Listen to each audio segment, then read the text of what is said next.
Hey guys, Stuart here, welcome back to another Sheetify tutorial. Today's focus is to show you how you can lock Google Sheets tabs as well as rows. This way you can have more control over what your team can and can't edit within your templates. As you can see, I'm currently inside Sheetify CRM. This is an all-in-one Google Sheets CRM template that we sell to small businesses. For those that are new to Sheetify CRM or our other business toolkits, I will add relevant resources and tutorials down below in the description. Okay, so how can we lock Google Sheets tabs as well as specific rows? Simply click on the row. If you want to lock the entire row, then navigate down to the tab and click on the drop down and then click on Protect Sheet. Then make sure you navigate over to Range, and down here you can see we're on Contacts and Leads and we want to lock this row here. We can also change this here or simply highlight the row or value that we want to lock. Then navigate over to Set Permissions. Then here we have two options. We can show a warning when editing this range, or we can restrict who can edit this range.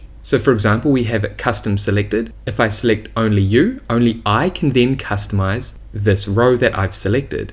Or if we have custom selected, then we can choose who can actually edit this row. For example, I can edit this row, and also Emma, who is a team member that's helping me manage this template. Again, you can select or unselect to choose who you want to edit this row. Now, if we navigate up to show a warning when editing this range and click here, and then select done, and now if I go ahead and click on this row, and then try and make changes, and try and save those changes, and as you can see, this pop-up message appears. Heads up, you're trying to edit part of this sheet that shouldn't be changed accidentally. Edit anyway. And if you want to make that change, simply click OK, or do not show this again for 5 minutes, and you can make changes for 5 minutes before this warning pops up again. If you click on cancel, then the changes you just made will go back to normal.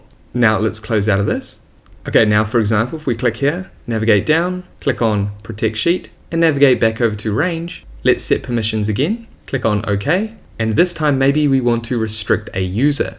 Then we can change from show a warning when editing this range to restrict who can edit this range, and then select those individuals or select only you, and only you have control over editing that range that you locked. Okay, let's click on done, and you can see your protected ranges on the right hand side. If I click here, I can change the permission or delete this, and then click on remove this lock and OK. Now let's close out of this and let's lock the entire tab. To do that, navigate down, click on Protect Sheet. This time make sure Sheet is selected, and in here you can choose the Sheet tab that you want to lock. In this case, I want to lock Contacts and Leads, which is this sheet, and then click on Set Permissions. And again, we can select show a warning when editing this page or restrict who can edit this range. I'm going to come down and select only I can edit this page, this tab, and then click on Done. And as you can see, if we navigate down here, there's this lock symbol. And again, you can see those details on the right hand side. Okay, so I'm going to remove this lock. We can also add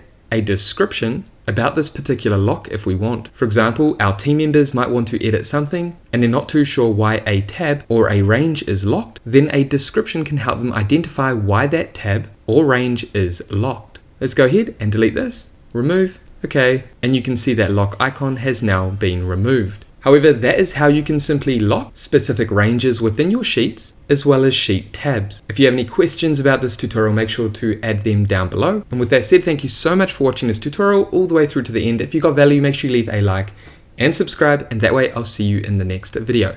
Take care, everyone.